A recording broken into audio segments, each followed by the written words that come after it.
दोस्तों आज की इस वीडियो में हम बात करेंगे हमें सरसों की फसल में सल्फर हमें कब डालना चाहिए और सरसों की फसल में सल्फर डालने के क्या फायदे हैं, क्या उपयोग हैं और हमारी सरसों की फसल में सल्फर की कमी के कौन कौन से लक्षण आते हैं और कितनी मात्रा में हम सल्फर डाल सकते हैं ताकि हमारा उत्पादन बहुत ही बढ़िया हो जाए। सरसों में दोस्तों सदियों से हम सल्फर को इग्नोर करते आए हैं सरसों की फसल में, लेकिन यदि आज आप ये वीडियो देखेंगे तो आप समझ जाएंगे कि सरसों की फसल में सल्फर का कितना बड़ा महत्व है।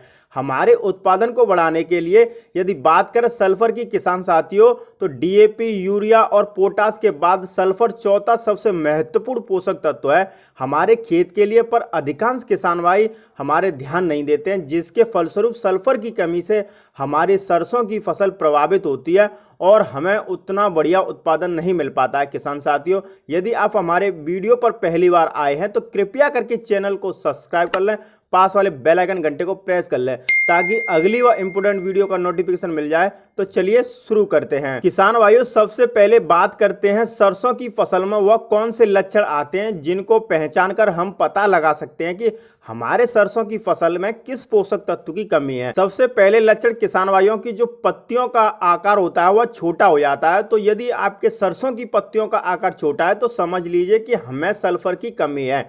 किसान भाइयों, पत्तियों का रंग फीका कलर होना, टहनियों का पतलापन होना, पौधे की विकास तेजी से ना हो पाना, सरसों की पत्तियों के आकार छोटे हो जाते हैं, जड़ों की वृद्धि में रुकावट आ जाती है और सरसों की जो गुणवत्ता है उसमें कमी हो जाती है। तो अन्य तमाम प्रकार के लक्षण है किसान भाइयों, जिससे कि आप आसानी से जानकारी ले सकते हैं कि आपके सरसों की फसल में सल्फर की कमी आ गई है। चलिए अब जानते हैं हमें अपने सरसों की फसल में सल्फर क्यों डालना चाहिए। किसान भाइयों, सरसों की फसल में सल्फर हमें सिर्फ इसलिए डालना चाहिए कि वो सरसों की फसल को बढ़ाने में बहुत ही ज़्यादा हेल्प करता है। सरसों में सल्फर डालने के महत्वपूर्ण जो फायदे हैं, पत्तियों को तेजी से बढ़ाने में उसका साथ देगा, सरसों की पत्तियों का तेजी से बढ़ाने में मदद करता है। अगला, सरसों की फसल में यह तेल की मात्रा को बढ़ाता है। सरसों के पौधे के लिए किसान भाई यह पूरी तरीके से टॉनिक का काम करता है उसके वृद्धि और विकास में। अगला, सरसों के तेल में किसान भाई बहुत ज्यादा वृद्धि करता है, तेल की मात्रा को बढ़ाता है और उसके साथ साथ किसान भाई यह हमारी मिट्टी की उर्वरा क्षमता को भी बढ़ाता है। और अगर आपके सरसों की फसल में थोड़ा बहुत फंगस जनित रोग भी लग गए हैं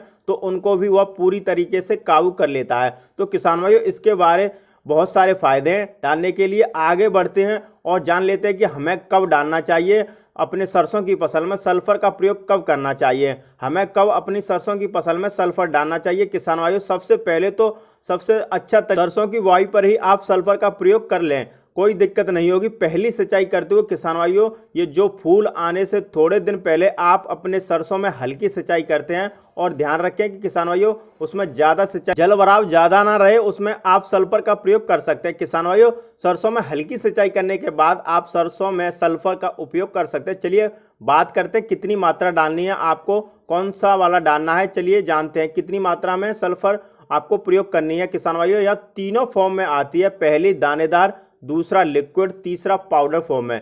तीनों में से किसी का भी चुनाव करके आप डाल सकते हैं, तीनों का रिजल्ट बहुत ही बढ़िया।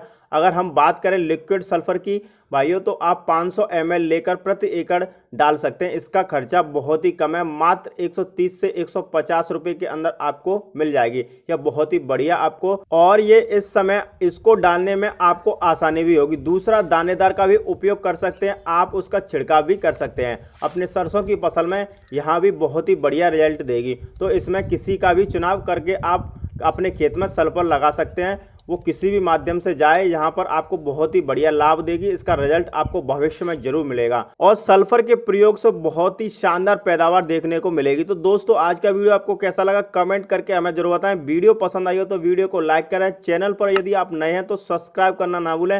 वीडियो देखने के लिए धन्यवाद। जय जवान जय किसान।